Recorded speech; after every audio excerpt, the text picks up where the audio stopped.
So,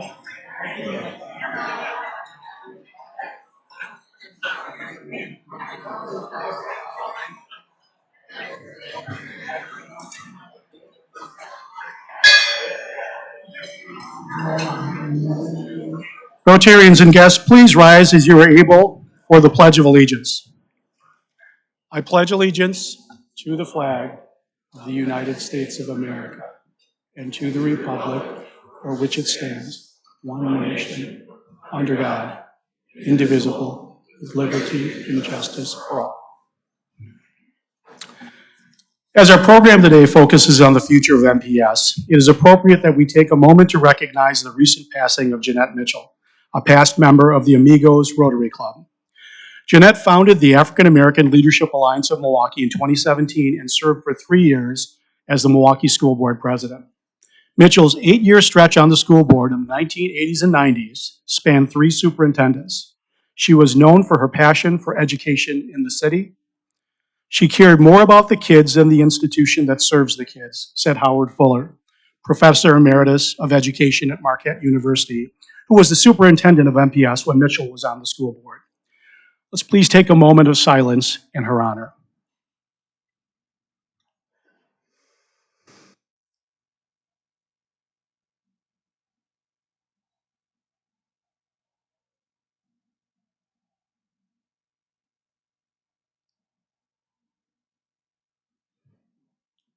Now, Sister Kathleen O'Brien, Provincial Coordinator of the School Sisters of St. Francis, will give our invocation.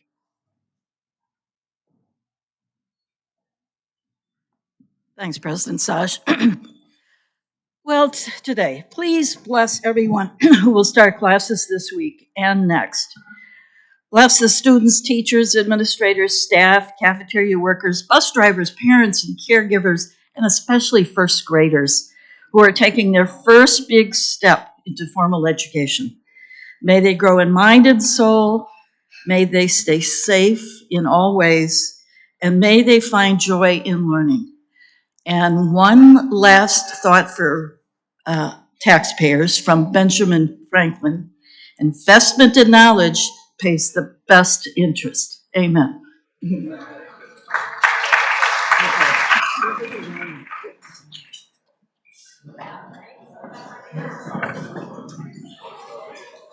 Thank you, Sister Kathleen, for the invocation. And a special thank you to John Dalinger and Meg McKenna for greeting us today near the lunch line, and to Jackie Frederick for hosting the new member table.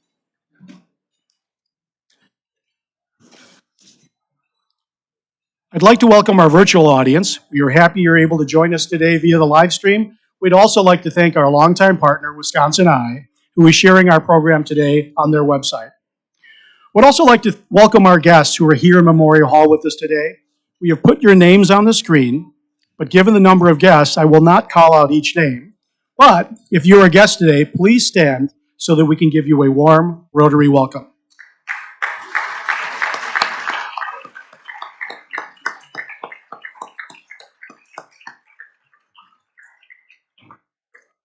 We are so glad you're with us here today. Before we turn to the program, let's catch up on some club business, which includes introducing some new members today. First, please welcome to the podium Brent Halfwassen, founder of MKE's Small Business Coach, to introduce our newest member.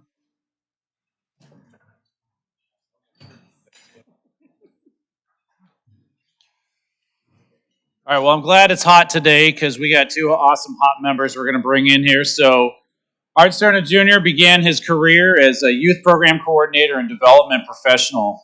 One thing you know about Rotary, it's all about service above self. He spent a large part of his journey in community development and education, working with children and families who are left behind or systemically barred from access to opportunities, whether it's in the U.S. or abroad. He joined Teach for America in Oklahoma City as their executive director in 2016. And as part of that, he was focusing on leading the expansion of their social entrepreneurship offering, alumni programming, and learning around the intersection of economics, education, and those economic mobility indicators. In May of 2021, Art was appointed as the new CEO for City on a Hill here in Milwaukee. If you're not familiar, for those who aren't familiar yet with City on a Hill, and I'm sure you will be because you're going to talk to Art afterwards, City on a Hill is on a mission to break the cycle of childhood poverty one family at a time. They want to raise awareness and resources to end poverty in all its forms in urban families that they serve in the neighborhoods those families call home. A couple of things that are fun facts about Art that you're going to want to know. He's a twin brother and actually studied astronomy in his undergrad, so connect with him on that. And when asked, what is it about Rotary that attracts you to come in? He says he enjoys collaborating with action-oriented system leaders who are committed to making meaningful impact on the lives of those we serve in our communities. Talk about service above self, folks. Here's Art.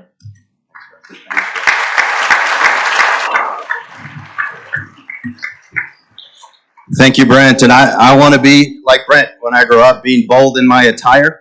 So I am learning from him how to do that. And thank you all for being here, for the opportunity. At City on a Hill, we're not just addressing poverty, we're pioneering a tech-empowered, data-driven model for community transformation. And I'm excited to be in Milwaukee to do just that. Leveraging the latest research, including the likes of Opportunity Insights, the Brookings Institution, on economic mobility and the sociological forces that impact and shape opportunity in America. We're applying evidence-based solutions to break the cycle of poverty in Milwaukee. I've got 30 seconds, I think I have 15 left.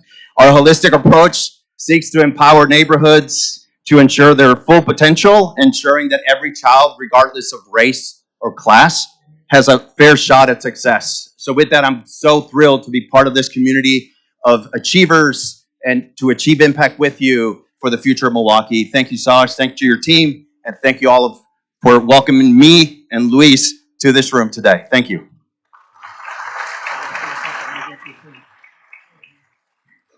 Thank you, Brent, and welcome to Rotary Art.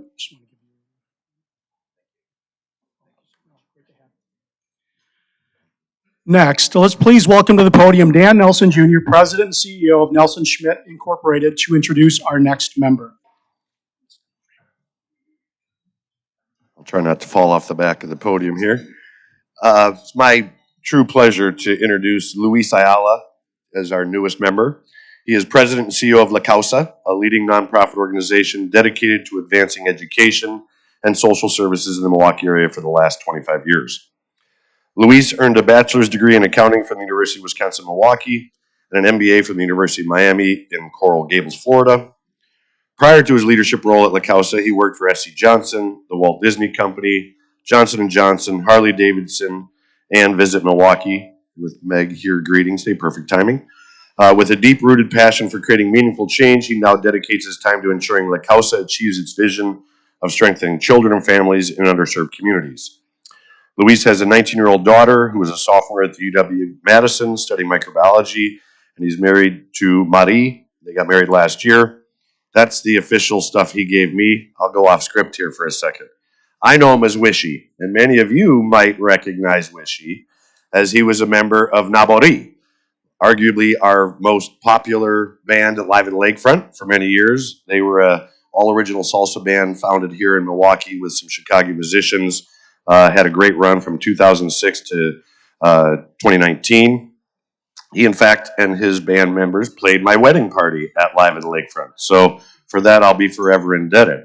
And now that he's a member, we might be able to convince them all to come back for a reunion concert next year in 2025.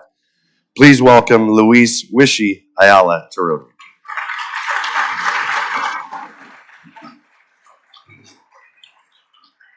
Thank you. Thank you so much for having me. I'm excited to be part of this organization, to learn and grow with each one of you, leaders in the community.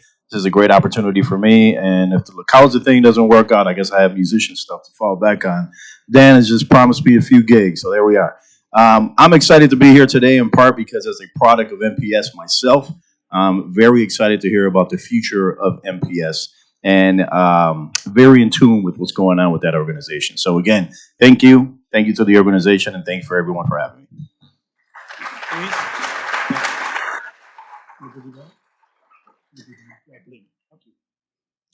Thank you, Dan, and welcome to Rotary, Luis. 2 excellent new members. And a reminder, if there's someone in your professional network who should be with us next week, extend an invite to have them join us.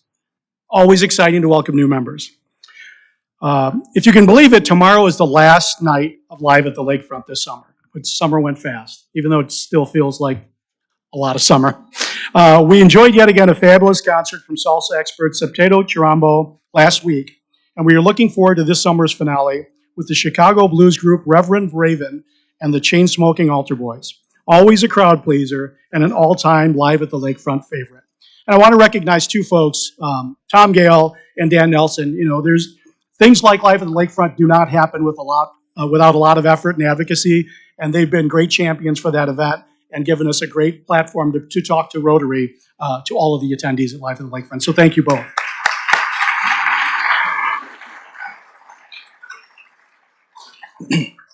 And while the end of summer may be near, our Rotary calendar is packed over the next few months with many engaging events. We have our social at the Kane Commons this coming Saturday. We have two fabulous Thai Rotarian tours on the way, one at the Mitchell Park Domes in September, and a tour of Axe Housing homes in October. You can volunteer with us at St. Anne Center for Intergenerational Care and join us for our first ever Wine Connector in just a few weeks. Details on the events can be found on the flyers on your table and in your weekly emails. Last week, we heard from Tim Back and Alicia Court in a moderated conversation with Rotarian John Ward on how organizations in Southeast Wisconsin are collaborating resources and efforts to combat human trafficking. One guest and future Rotarian Ryan Widmar took the opportunity to post on LinkedIn his appreciation for the work Tim and Alicia undertake to eliminate trafficking in our state, and for putting a spotlight on our speakers and sharing a glimpse of our fantastic Tuesday programs online. We want to recognize Ryan Widmar with our Post of the Week. Ryan?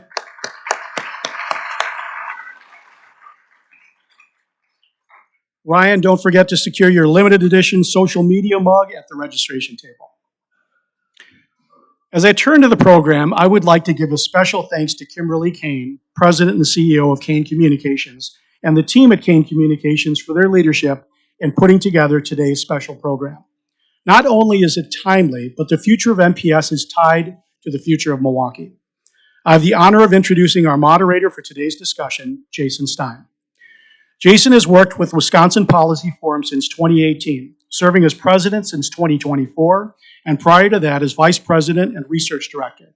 In his time with the forum, his reports received multiple awards from the Governmental Research Association. Before joining the forum, Jason worked as a Capitol reporter for the Milwaukee Journal-Sentinel and for the Wisconsin State Journal. His reporting was recognized by journalism groups such as the American Society of News Editors, the Society of American Business Editors and Writers, and the Association of Capitol Reporters and Editors. Milwaukee Magazine also named him as one of the city's most influential media figures in 2015. Please welcome Jason Stein, who will introduce our speakers today.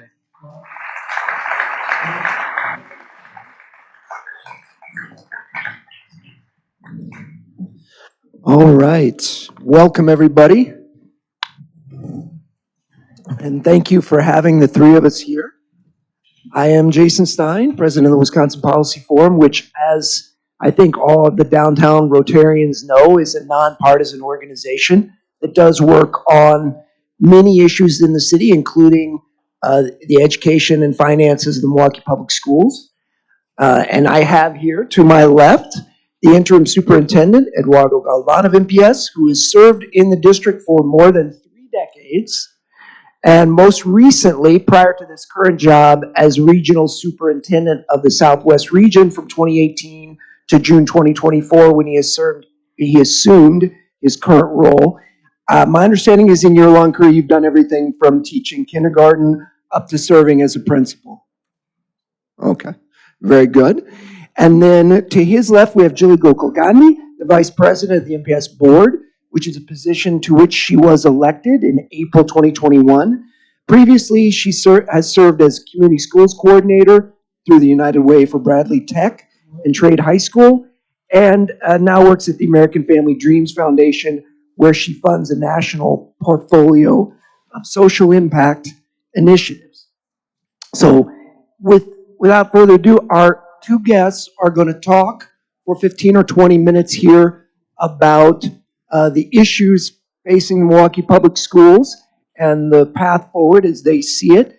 And then I'm going to ask them some questions, and then you are going to ask them some questions. So that's the drill, and we'll just get on with it. Thank you very much, Jason, and thank you all for inviting us. It is a pleasure and an honor to be here to talk about the great Milwaukee Public Schools and our steps to move forward. So again, thank you for caring about our children and our city.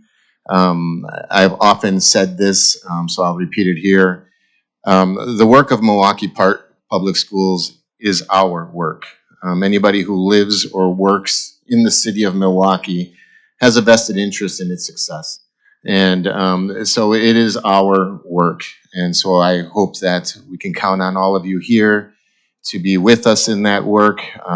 We understand our challenges and we understand what we need to do move forward. And we hope that you're there with us. Having said that, just again, it's not about me, but I just wanted to give you a little bit more of my background. First of all, as was mentioned, I have been in MPS my entire adult career. Even prior to that, I was attending Carroll College, now Carroll University, and I was running soccer camps at many of the high schools out here in Milwaukee. And so that was my first entrance into that world of wanting to be around children and wanting to do something. Plus, I loved soccer, so it was an easy in. Then I came to Milwaukee Public Schools, and as was mentioned, I did work in nearly every capacity. I've had opportunities to leave Milwaukee Public Schools on 3 very distinct, separate occasions, and every single time I said no. And the reason I said no was because I know the value of Milwaukee Public Schools and what it does for our community. I am the son of 2 immigrants. My father is from Mexico, and my mother is from Colombia, South America. They met here at a Halloween party, I'm going to say 60 plus years ago, and have been married, and we lived here in the Milwaukee area my entire life. So again, I'm bilingual. I value the cultures and the diversity of Milwaukee, and I think that's sometimes forgotten, the great value that it brings to us. So those are the reasons that I chose to stay. And there's another thing that when I was thinking about what I was going to say, in my living room, I have a poster that I've had framed that says, it's not about the me, it's about the we. So that is central to what I believe. It's not about me. It's not about an individual in this room. It's about the collective that we can do to move forward and to make the lives better for our families here in Milwaukee. So again, I'm honored to be here today. Since I was appointed a month ago, my focus has been to make sure that we're ready to go. 1 week from today, exactly, we open our doors to our students. And our students will be back at school. They'll be back in the places that they know and they love. They'll see teachers that they know and love and administrators and friends. And they'll meet their new teachers for those kindergartners that are walking in. So we'll be ready, and we are ready. On a note, in terms of our preparedness, I was at North Division High School today, early this morning, meeting with about 150 or so food service helpers, our nutrition staff, because they're of such great value to our students, right? I think when we think about Milwaukee Public Schools, we know, and hopefully you all know, all that we do for our students, right? We go beyond the ABCs. We feed our children. For many of our children, that meal when they come to school is the best meal, most nutritious meal they may have, right? When they have to see a nurse, when they have to when they have to learn how to be productive citizens, how to engage in conversation, how to move past disagreement. Those are all things that we help them learn. So it's important to me to make sure that those food service helpers heard from me, and we welcome them back because they make a difference in the lives of our children every single day. Later in the week, I'll be meeting with our school safeties to help them understand the importance of their work. The last 2 weeks, we've been meeting with staff, all of our principals, our teachers, our teacher teams within each building, their teacher leadership teams that help develop a plan, our school improvement plans, that'll lead the work throughout the year. So all of that work has been ongoing. That focus has never wavered. and we will be ready, and our students will be welcomed. So I did want to share that with you. Along with that, we have professional development. We're working with the Department of Public Instruction, the CISA 1, to provide professional development around things like Act 20. We have a new math curriculum, a new ESL curriculum that will be onboarding this year. We're developing models of shared leadership so that our teams can work more effectively together as an organization. In terms of staffing, we're at a better place this year as we enter the school year than we've been in a number of years, certainly pre-pandemic. So those are all good steps in the right direction. I have notes because otherwise I tend to go astray, so thank you for that. I know that we need to rebuild trust in the community, and that's part of our goal for being here today, to re-engage in the community, engage in partners, hopefully, that maybe we haven't engaged with recently. We understand our challenges. We understand that we need to do better, and we believe we're making those steps to do just that. Today, I want to talk to you about a little bit about some of the stuff that we have in plan again. So in terms of where we were, and I don't want to spend a lot of time lingering, I know there's a lot of questions about that, but our situation that we went through in June with some of the reporting issues and caused us to move forward in a different direction in terms of school leadership. We have made significant progress in that. We're working with DPI, and I apologize if I stepped on some of your notes here, but here we go. So we do meet with DPI on a daily basis, working on different projects. What I can assure you is that the financial situation that we encountered, at this point, there is no evidence, nor has there ever been any evidence that there's any money missing, that there was some kind of misappropriation, that there was those kinds of issues. We did have issues that were related very directly to staffing. We had a huge number of vacancies in that financial department. When DPI moved to a new reporting system for data, the largest school districts in the state weren't in line with that. Our system didn't speak directly to WISE data. So that caused issues as well.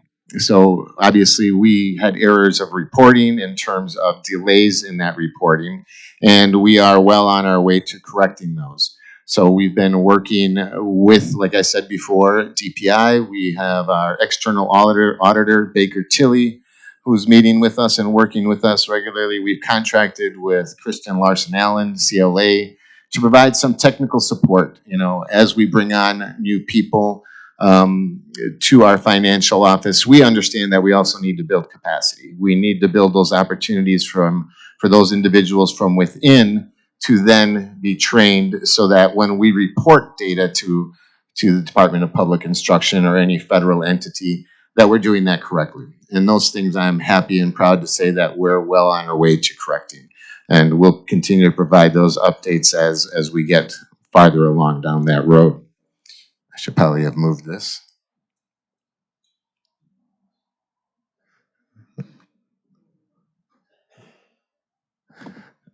Yeah, I think so. We're good right here. All righty. So just kind of a large macro view of some of what we wanted to share with you in terms of Milwaukee Public Schools. And for those of you, all of you, are business people. I live more in the world of academics, but we are a business as well. So something that you may be able to relate to depending upon the size of your business or your relationships with the businesses that you work with. We are represented about $1.5 billion budget that serves 67,000 students. I did want to clarify that we service all students. Every single student that comes to our door, we take. We don't turn students away. We don't choose students. We take all of our students. 91% of our students are students of color. 21% require special education. We offer dozens and different types of programming, from STEAM, AP, Montessori, bilingual, and many, many other programs to meet the needs of our diverse group. And all of our students that want to be an MPS have a place to be an MPS. MPS employs approximately 10,000 teachers, paraprofessionals, administrators, and non-teaching staff, such as those kitchen service people that I was with this morning, and who support those 67,000 people. We also contract out for busing services, so that's a whole nother area of services that we have. So as you can tell, we're a very large organization. And so I know that sometimes some of that in the past has drawn remarks about how we're difficult to work with. I can assure you that any difficulty that you encounter, we will work through. We want to be good partners. We want to have people come to us. When we encounter, or when you encounter some difficulties, obviously when we're working with children, when we're working within an organization that protects the rights of children, we have to take some certain steps. So I am not a businessman in the sense of in the private world, but know that we want to be partners and we want to work through those. So if you try to engage with us and there are difficulties, please let us know. And we will always do our best to work through that. So as we talk about what we need, again, we need to build that trust back. But we also need to be honest about some of the challenges that we have. We are working, again, as I mentioned, to improve test scores. We understand the reality that that's what we need to do. We also understand that what we do for children goes beyond test scores. When we have children that come to us and they need our support to learn how to interact, to learn how to do something as simple as sharing crayons, to learn how to be good, productive members. And again, especially in today's climate, what I think is so important is this idea that even when we disagree, there's a way to do that, right? And I think as reflected in our society and our city, we have challenges. Many of them stem from the fact that we've stopped listening to each other. So that's one of the goals that we also have for our children, that they learn how to listen, they learn how to learn and be part of our community and be productive members of that community. But again, when we talk about MPS's needs, we also have to talk about the money. And it's not just Milwaukee Public Schools. I know there's been a lot of focus on the referendum. I can assure you that without that referendum, we would be in very dire straits. So we want to thank those of you who voted for that and understand those who did not. But again, it has helped us tremendously. And again, just to clarify, we are not the only school district that has gone to referendum. I believe you're all aware of the numbers, the large numbers of schools and districts throughout our state who are going to referendum simply because our funding formula is not working to support public schools in Milwaukee. So I just did want to clarify that. According to a report by Forward Analytics, 100 districts went to referendum. More than 10% of the district spending is accounted for through referendum. That's across the state.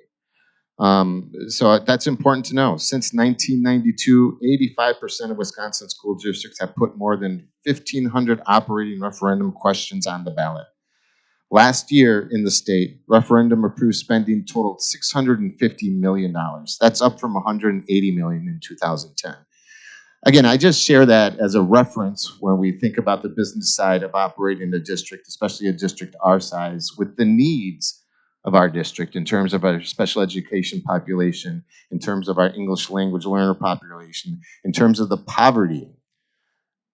There are great needs. I have been fortunate enough to talk to a number of superintendents. And in fact, I was with some this past fall in La Crosse, and we were talking about finance and the impact that that has in places around La Crosse and in smaller districts are very similar to ours. Again, the scale that we experience them here in Milwaukee Public Schools makes it a challenge.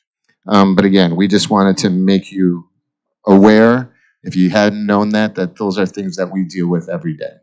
And 94% of every dollar that we have budgeted goes to our classrooms. So again, we did recently go to referendum again, and that money has been instrumental in ensuring that we have the opportunity to provide services and opportunities for our students. It just as a little historical context, I was the principal at View School, right by Bradley Tech on National Avenue, 4th and National, for about 9 years or so. During that time, when I first began as a principal there, I had 700 students in my building. I didn't have an art teacher. I didn't have a music teacher, and I had a physical education teacher. So those were things that we were struggling with because simply we didn't have the financial opportunities to be able to provide those services to our students. It got to the point where at a certain point I had to make a decision. I cut my assistant principal position out of that building because we had a Project Lead the Way lab that our wonderful partners in Rockwell helped us open up, and it simply was a resource that we couldn't not have someone there to teach our children. So those are the kinds of decisions that referendum have helped us be able to do, is to provide those needed services that other students in other parts of our state and our surrounding areas have. Our students deserve that, just like any other student. So those are the reasons that the referendum was important.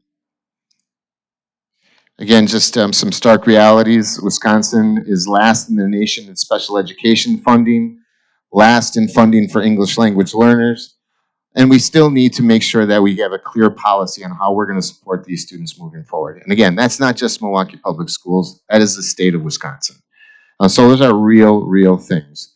In spite of these challenges, we still make progress. We have almost eliminated, as I mentioned earlier, the situation where we don't have art, music, and physical education for every school in the district. We do. We have some form of art education, music education, or physical education in every school in our district. Those are the things that we've done to move forward.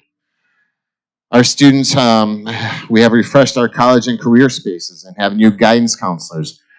This past week, I was in a meeting with our M Cubed partners, MATC and UW Milwaukee, and they've helped us provide opportunities for our students. And they've also helped us to partner with business leaders to provide internships. And just want to give a shout out, and I forgot to do this earlier, but Dr. Hill is somewhere, so if any of you have internship opportunities, he's the man to see right over there. So thank you, Dr. Hill. And I have a wonderful team here who I forgot to mention, but I would feel remiss not to. Dr. Tina Owen-Moore, our board clerk. Todd Gray, our interim CFO, who has helped us through this tremendously. Nicole Armendariz, our communications chief of staff. Paulette Chambers, and Chris Thiel, my all-around go-to guy about what's going on at the state level. So thank you very much.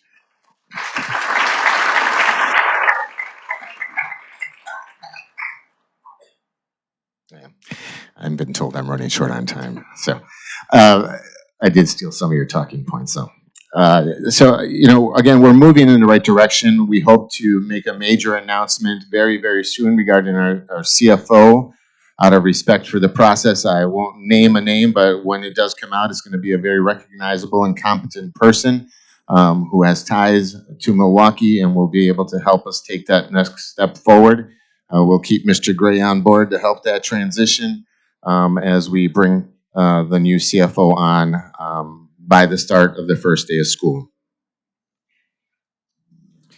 Again, I wanted to make sure that I reiterate that we are here to do the best that we can with your help for all of the students in the city of Milwaukee. And I'd like to turn it over to my wonderful co-presenter, a school board director, Jilly Gokalgandhi. And on a personal note, I wanted to thank her and all the board members for the hard work that they do. It's thankless work, oftentimes comes under scrutiny that sometimes isn't deserved.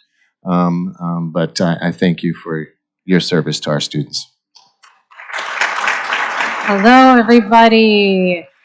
Happy Monday. No, Tuesday. It's Tuesday. I don't even know what day of the week it is. Anyway, I'm Jilly Gokalgandhi. I am proud to serve as the Vice President of the Milwaukee Public School Board, and I have been serving in this position. People always said, like, why do you want to run for the school board? And then doubly, they were like, why do you want to run for the school board during the pandemic? And I was like, because you have to get messy with democracy. And then people have asked me again, are you regretting that decision to sign on to run for the school board during the pandemic? And I was like, no, because I've learned a lot. And so, part of my thing too is, how do we as a democratically governed board, how have we been supporting Milwaukee Public Schools through this process? And fun fact about me, my Rotary connection is that my aunt in Mumbai, India is actually on the executive board of her Rotary there. So I told her I was presenting today and she was very excited to hear that. The other thing is I am multilingual. I am an immigrant. Valia from King Communications always puts in my notes that to tell people I'm a millennial and to not hold it against me, but I think it's kind of fun to be a millennial. So just a little bit about me. And so I wanted to provide a little bit of update on, you've heard from Mr. Galvan where we've been and the challenges we've endured. And you've all seen it across the news of the news that dropped in June, right? And so there were a couple of things that we addressed quickly. So one was, what was the root problem of the issue, right? And the root problem of that issue, one was a leadership issue, and it was a technology issue, and it was a staffing issue. And really, it can be boiled down to those 3 points. And so as the board started to learn about what those issues were, we started to address them in an appropriate and timely manner. So I'll start with the staffing issue. So immediately, you saw the letter come to the Milwaukee Public School Board in May, and then 4 days after that, right? I still remember it was Memorial Day weekend, and we took action on Monday. You saw an incredibly long meeting where we had some leadership changes. You see Mr. Galvan sitting right next to me, who's now leading our district. You see Dr. Tina Owen-Moore, who has been with the district and also led a large urban school district, now come to us and help us rethink our practices as a board, what we can do internally to ensure that we are getting the information that we need to properly serve our students and our families, as well as ensure that the operations of our school district, a $1.5 billion organization, is no joke, right? You heard Mr. Galvan talk, though, that the funding environment that we're in currently, you are all business people out there. I work for a corporation, right? I manage a $23 million portfolio of social impact initiatives. My team, we have 14 of us, right, just to do that work. If you look at the ratio of finance staff to those who are managing a $1.5 billion budget, we were woefully understaffed, right? And you might say, well, great, go out and hire more people, if you know that that's the problem. But again, when we talk about the lagging of funding, when we talk about the operational dollars that are needed to do this work, they're just not there. And so you have to make really tough decisions, right? And so when we ask our community, what do you want? When you think of the $1 that Milwaukee Public Schools has, where do you want that money to go? Well, our community said, we want the most sense of that dollar to go into our classrooms. And we said, we agree. So 94 cents on every dollar goes into our classrooms. That leaves 6 cents for an administrative function. So I just want to put that in perspective, right? When we have 6 cents to manage an administrative function of $1.5 billion, you're making decisions, and those decisions then are reflected in the work product that is happening. And so, we have been addressing those problems. You've heard from Mr. Galvan that we've had some hiring updates in terms of organizations that are coming to help look at our processes. You've seen the governor issue operational and instructional audits. So that will be another wraparound service that will welcome and will take sort of an audit of what we're doing and what we could be doing better. And third, the funding is an issue. And so we have Mr. Thiel with us today. He works hard in Madison to make sure that our legislators and our voters know that funding our public school systems means funding the bedrock of democracy and funding the kids in our families and our community that need it most.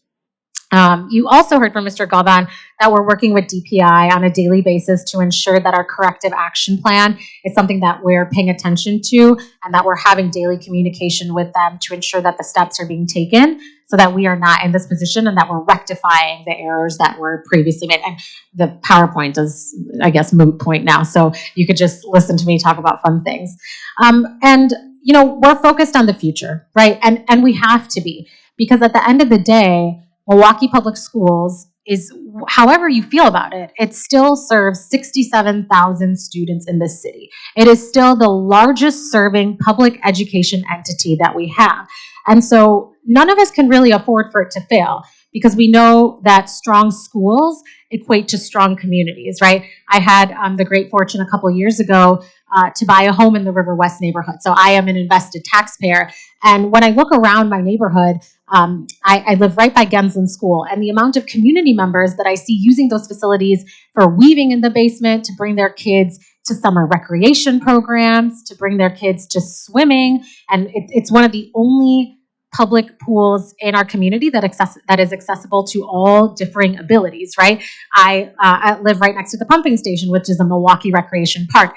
Every day this summer, I have seen people playing in the tennis courts, picking up their pickleballs to get in the new fad, on the baseball field, and in those the basketball courts. And so, you know, people think that MPS just provides education as the primary item, but we don't. We provide so much more than that.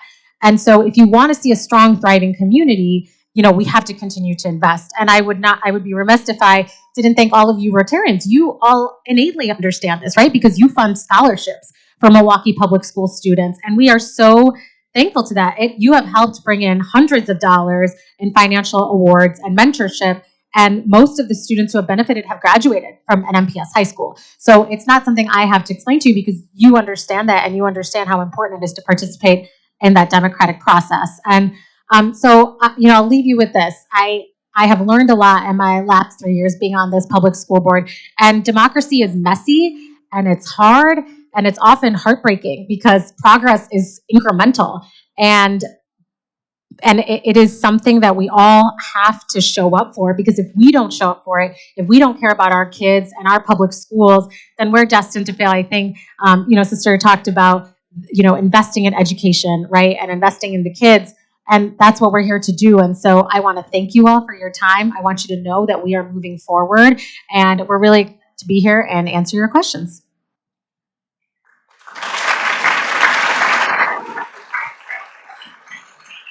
All right. Well, thank you both very much. And we'll move to the questions. We don't have a lot of time, so I'll cut to what is maybe to me the most important one, and that is the issue of chronic absenteeism. So students that miss more than, let's say, 10% of school days. And that's been a problem that the forum's been watching, both for the city but also for the state and the nation. This is a widespread issue. We have seen some decrease in the last year in chronic absenteeism, but it got to a level of very high, I think about half of all students in 2023.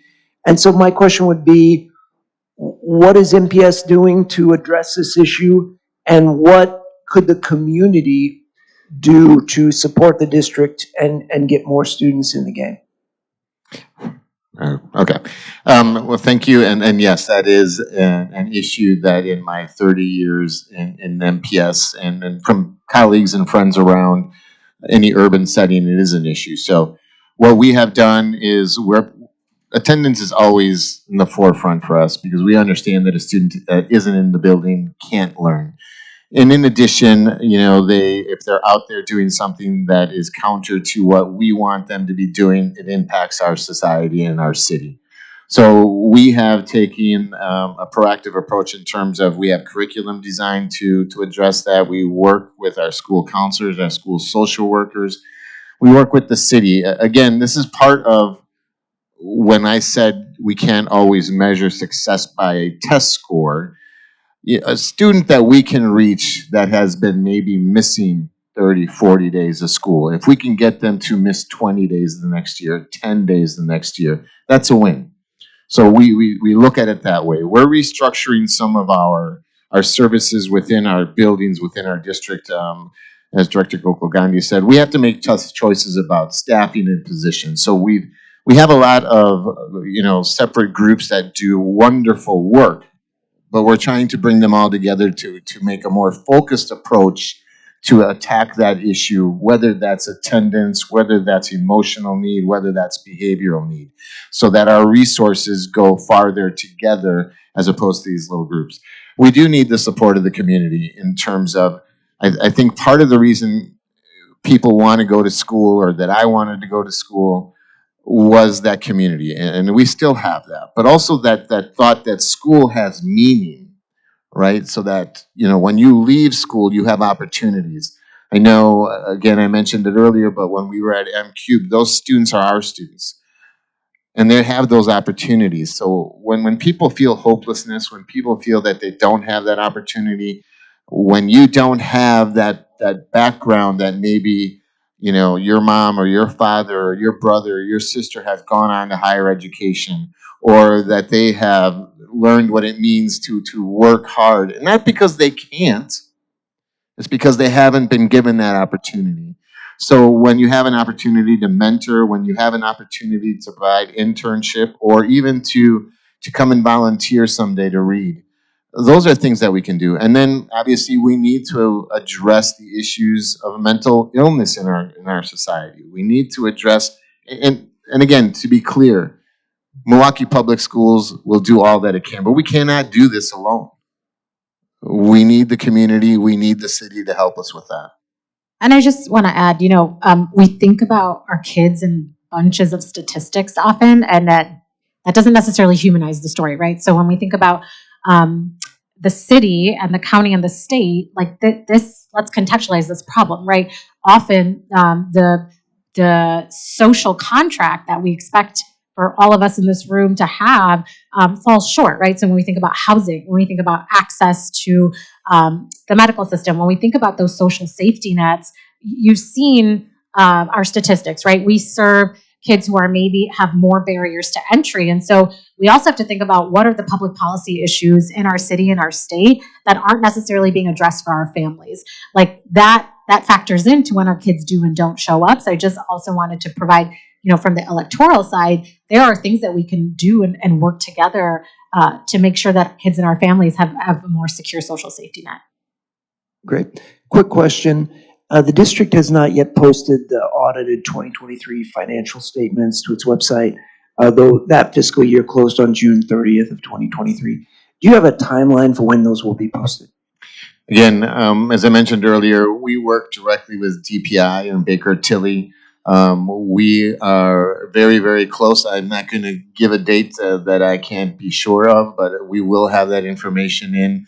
And my wonderful CFO over there, Mr. Gray, can answer some direct questions about that later if you want to ask him. But we are well on our way to get the CFA in. We are well in the way to get that reporting done so that we are moving forward and moving on to go to a place where we know that we won't be in this situation again. The forum has documented in our annual budget briefs on the MPS finances, which all of you can read for free on our website, that the district has, as Jilly spoke about, prioritized protecting school operations budgets and not central staff. Did we get to the point, though, now where we had the challenges filing timely and accurate financial statements, did we get the point to where maybe we went too far in that direction? And is there a need, even though everyone wants the kids to have every dime that we can give them, is there also maybe a balancing act there in terms of making sure that also we can do what we need to do on the administrative side?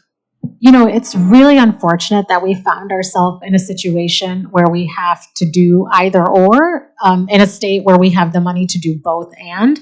And so that goes back to my point of, if we fix our funding formula, if we give our kids the money that they need to operate our schools, we wouldn't be in this situation. Now we're going to have to continue to negotiate and ask ourselves what is more important. And there's no perfect answer, right? Because someone in the state we're in the situation we're in, someone is going to lose. But it does not have to be that way. And that's why I continue to ask all of you, as you vote, as you talk to your representatives, we do not have to be in this situation. It does not have to be this way. And so I continue to ask, why are we in this situation, and why do we have to make really tough choices when there is a pathway forward where both parties win? I'll ask sort of a long question and a short question. It's kind of my alternate thing. Here's a short question. To the interim superintendent, do you have any interest in making that permanent superintendent? Do you have an interest in that role? I have to talk to my wife, so I'm not going to. I have served for Milwaukee Public Schools, as I said earlier, for over 30 years. I'm going to be here as long as the directors and the school board want me here, and when that process is announced, everybody will know. Okay, so stay tuned on that, I'm hearing. To Jilly, a question about just how the board works. In the light of everything that's happened over the past several months, is the board acting differently in your view, and what is getting more scrutiny from the board now that perhaps it did not in the past? Yeah, I definitely think you've seen a board that has acted differently, right? When we received the letter in May, I mean, we were hands-on. I was very involved in the day-to-day. I think every day I was meeting with DPI. I have a full-time job. I'm not sure if everyone knows this, but the public school board, engagement is a part-time job. It is a part-time gig as it stands, and it is not financially exciting. You do it because you care about your community. So I still have, like you heard, a full-time job, and so that engagement was probably on a day-to-day basis the most I've done in my 3 years, and yet it still requires, like on a good week, when you're not dealing with a financial crisis, you're probably putting 20 to 30 hours in, and this was a totally different engagement. I think the question becomes, right, what are the expectations? What are the expectations of a part-time school board member? What are we asking them to do? And how deeply are we asking them to engage in the democratic process? And so I think that remains a question for the community, right? This is a great, I would love to have this conversation and welcome any of you to have a more in-depth conversation about it, because I think it's really important. And unfortunately, it has been raised in a time where there's a crisis. But I also like to imagine a future in which we have full-time school board members who are re-envisioning our education system and really addressing the needs of 21st century learners, because it's really different than even when I went to school. And so I think that's a conversation we need to have as a community. Okay. The State Department of Public Instruction has told MPS that it expects to reduce its general school aids payment to the district this year by about $81 million. That's not a final number. It's a preliminary number, could change. But it's a big blow, obviously, to the district to absorb. And I wonder if you could just tell the audience a little bit more about how you expect to do that. So the $81 million number, just to clarify, it's a number, but it's really identifying an overpayment on top of a reduction, right? So that number is fantastical. It gets a lot of news headlines. But again, we have plans in place. We have fund balances and things that we can do to make sure that we're not impacting the services that we're providing our students. When you talk about fund balances, are you saying there's something called an extension fund? It's also sometimes known as a community services fund that helps pay for, I believe, some of the programming you would have done as a soccer coach, right? Oh, what position did you play when you played soccer? Center forward and center half. Okay, there you go. So, I know I believe there's a balance in that fund. Is that one of the balances that you're looking at potentially drawing down? Again, we're going to examine every fund that we have access to that also won't, at the same time, put us in a situation where we're negative impacted going forward. So when we get to that point, and again, we also are waiting, we won't have a final number from DPI until approximately October 15th or so, at which point we will have a better understanding of the exact needs of our district. So, whether it's that fund, whatever, Fund 80, whatever we need to access, we will look into that. Okay. Just shifting here from the operating budget to just the long-term capital needs of the district, what would be the timeline for going through developing a facilities plan and addressing the question, one of the things that MPS has struggled, a lot of districts around the state are struggling with declining enrollment. It's been a particular issue here in MPS. When do you think you will have a facilities plan, and would you expect that facilities plan would look at the number of schools that the district has in the light of the enrollment changes? Yeah, so we're currently engaging with a firm, Perkins Eastman, to relook at our long-range facilities master plan, because say that 10 times, huh? There are a bunch of different levers that they're going to provide to us in terms of facilities updates, the more efficient use of our facilities, where are kids going and coming from, what are the trends and patterns, what schools are being utilized. And so there will be a variety of options that we are given by this firm to think about the way that we operate our district, right? We understand that we're at a really crucial point in who's coming to our school, how many kids are coming to our school, and what services we're providing. And so we will have room and engagement for all of you to come, one, to listen to that long-range facilities master plan, because I know that there's nothing more that you want to do on a Tuesday night than come to Valete Street to see us on the board floor. And there are also engagement sessions that have been recorded and are put on our website. And so we are in the midst of that long-range facilities master plan, and we'll continue to have discussion around that. And just to add to that, so even earlier today, I was in a meeting with Parkman Eastman, and we, again, we'll have a tool available that will be available to anybody that wants to access it. They'll have little filters that you can click on to see the conditions of some of the buildings, the utilization, and again, they will offer up some recommendations to us. I did want to clarify when we talk about building and building usage. So as a whole, Milwaukee Public Schools is operating at about 80% capacity, which is a really, really good number in terms of school districts. What our challenges have been is that, we have some buildings that are overutilized and some buildings that are underutilized. And some of that is just because we as a district have a choice way of operating, meaning our parents can choose to go to different places for different programming to do different things, right? So this is another area where we maybe could engage the community, engage others.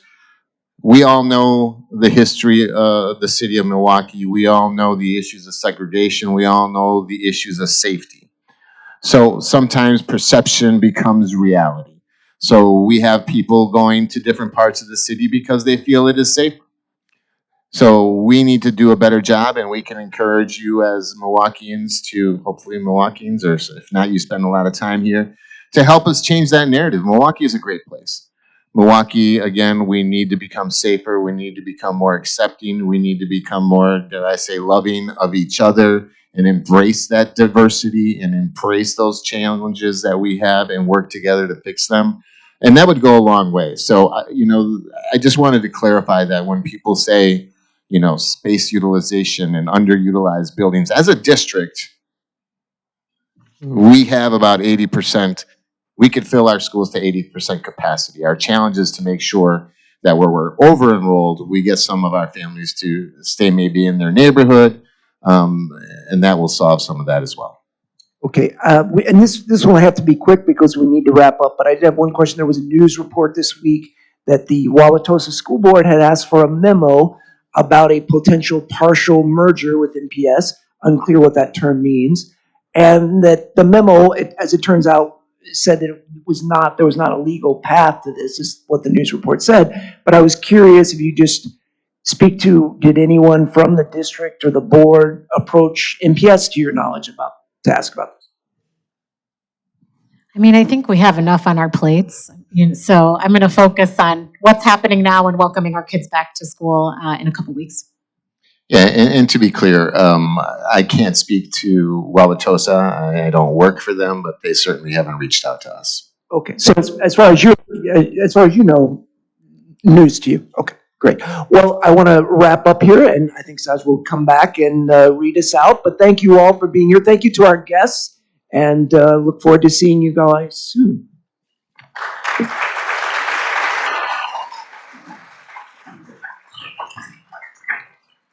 Thank you, Eduardo, Jilly, and Jason for speaking to us today.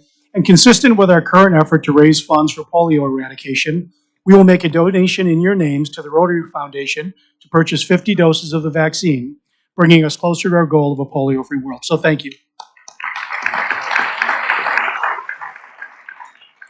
Just a few closing announcements. Please listen up regarding parking. The parking gate will be open until 1:30, so if you do not need a parking validation if you're leaving before that time. If you plan on staying later, please see Aaron to get a parking validation. The Maritime Committee will meet in the Rotary office after today's meeting. Next week, join us as we hear from Miranda Spint and Will Flanders from the Wisconsin Institute for Law and Liberty on loneliness and declining social capital. On that note, let's go out and do some good in the world. This meeting is adjourned.